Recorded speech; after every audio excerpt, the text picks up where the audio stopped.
अरे कौन है? अच्छा, अरे दादा क्या पढ़ रहे हैं?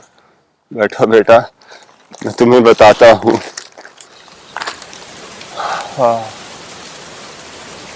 आज की होती हुई बारिश को देखकर मेरे जहन में माजी की वो भूली बिसरी यादें आने लगी हैं।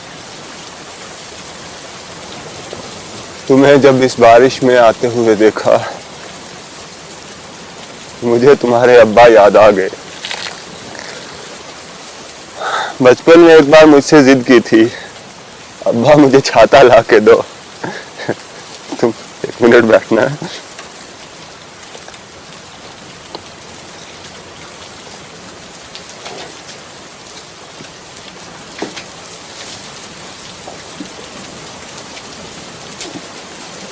ये लो बेटा छाता, इससे अपनी और दूसरे लोगों की मदद करना। जरूरत में दूसरों की मदद करने वाला इंसान फरिश्ते की मानंद होता है।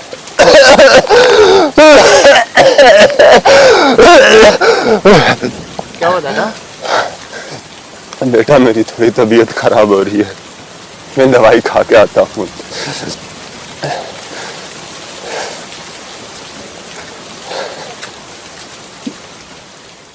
अरे पापा इधर आओ, देखो मेरे छाता दिया, अब हम बारिश में भी खेल सकते हैं। अच्छा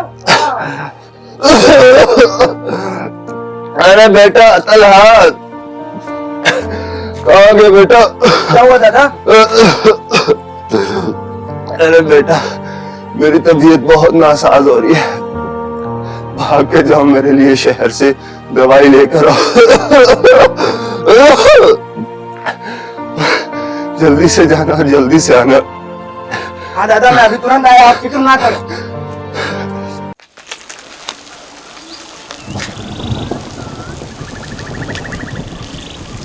अरे यार दादा ने कल छाता दिया था, वो ले लेता हूँ, बारिश में भीग। अरे तला, कल तो तुम बहुत खुश लग रहे थे, क्या बात है तुम्हारी छाता? बारिश हो रही है। कल दादा की तबीयत खराब हुई उधर पर, मैं उनसे मिलने गया, लगता है किसी ने छाता चुरा लिया यार। अरे तो फिर वहाँ छाता है ही नहीं। तो दादा ने छाता दी। उनकी तबीयत खराब है बहुत, उनके लिए दवा भी लेना है यार, छाता मिल ही नहीं रहा, नहीं पता कौन उठा के ले गया यार।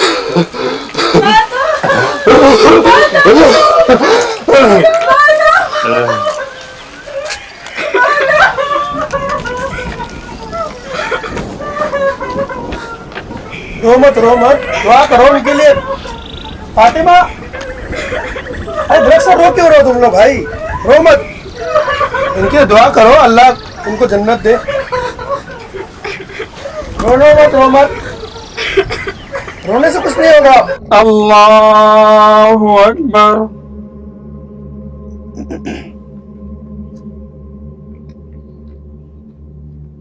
अल्लाहु अकबर।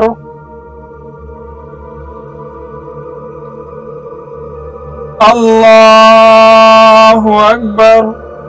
अस्सलामु अलैकुम व रहमतुल्लाह। अस्सलामु अलैकुम व रहमतुल्लाह। क्या हुआ? अरे भाई अरे भाई छोड़, अभी छोड़, अभी नमाज जनाजा मैयत रखी हुई है, इसी ने मेरे दादा को मारा है। बेटा नहीं। गांव वालों, आज जो ये पंचायत बुलाई गई है उसका मुख्य कारण ये है कि तलहा बाबू देख रहे हैं इसके दादा का इंतकाल हो गया है, और इनका कहना ये है कि इनके दादा का इंतकाल एक छाता की वजह से हुआ। छाता की वजह से इंतकाल हुआ? सुन लीजिए, इनका कहना ये है, सुनो बाबा, इनका कहना ये है कि छाता चोरी हो गया है और चोरी का इल्जाम लगाए नफीस पर। तलहा बाबू आप बताइए सच कि उस दिन हुआ क्या था? उस दिन मेरे दादा की तबीयत बहुत ज़्यादा ख़राब थी और मुझे जाना था दवा लेने, और बहुत तेज़ बारिश हो रही थी और ये हमारा छाता चुरा कर भाग गए थे। सरपंच साहब इसको सजा देनी चाहिए, गलत बात है। ठीक है, फैसला हम सुना देंगे, पहले इनका सुन लेते हैं कि इनका क्या कहना है। हाँ नफीस बाबू बताइए उस दिन हुआ क्या था? मालिक, मैं बहुत मजबूर था, मेरे दादा की तबीयत बहुत खराब थी और मुझे दवा लाने जाना था। अगर मान लिया जाए किसी के बाप दादा की तबीयत खराब हो तो तो कोई सामान किसी को चाहिए तो कोई के घर से चुरा लेगा। मालिक मैं बहुत मजबूर था, मैं उस साइड से गुजर रहा था, मेरी अचानक नजर छाते पे पड़ी। तो घर से बोल रहे थे बताया था कि मुझे माफ कर दो मालिक, मुझे माफ। झूठ बोल रहा है, ये मगरमच्छ के आंसू बहा रहा है। देखिए आपने गलती तो किया है, आपको सजा सुनाई जाएगी। सरपंच साहब इन्हें सजा ना दी जाए। जाना तो सब एक दिन सबको है। हमारे दादा ने हमें ये सीख दी थी कि अपने छाता को देते हुए यही बोले थे कि दूसरों की मदद करना। हमारे छाते से जब इनकी मदद हुई तो हमारे दादा की अच्छाइयाँ आई, तो कोई दिक्कत नहीं, इनको माफ़ कर दिया जाए। मेरा ये फैसला है सरपंच साहब। देखिए तला बाबू ने तो माफ कर दिया है, लेकिन हम एक बात कहना चाहेंगे, गांव विकास की ओर बढ़ रहा है और गांव में ऐसे चोरी चकारी होगा तो गांव का विकास नहीं हो पाएगा। और नफीस बाबू आपकी ऐसी कोई शिकायत अब दोबारा नहीं आनी चाहिए, नहीं तो आपको गांव से बाहर कर दिया जाएगा। ठीक है, बहिष्कार कर दिया जाएगा, आइंदा ऐसा नहीं करनी चाहिए। सरपंच साहब एक बात पहले कह दे रहे हैं, अगली बार माफ नहीं किया जाएगा। हाँ तो सुन लीजिए, गांव वाला वैसे बहुत गुस्से में आपसे। हम सब सामूहिक बहिष्कार कर देंगे। ठीक है, फिलहाल जो है आज की पंचायत यहीं पे खत्म की जाती है।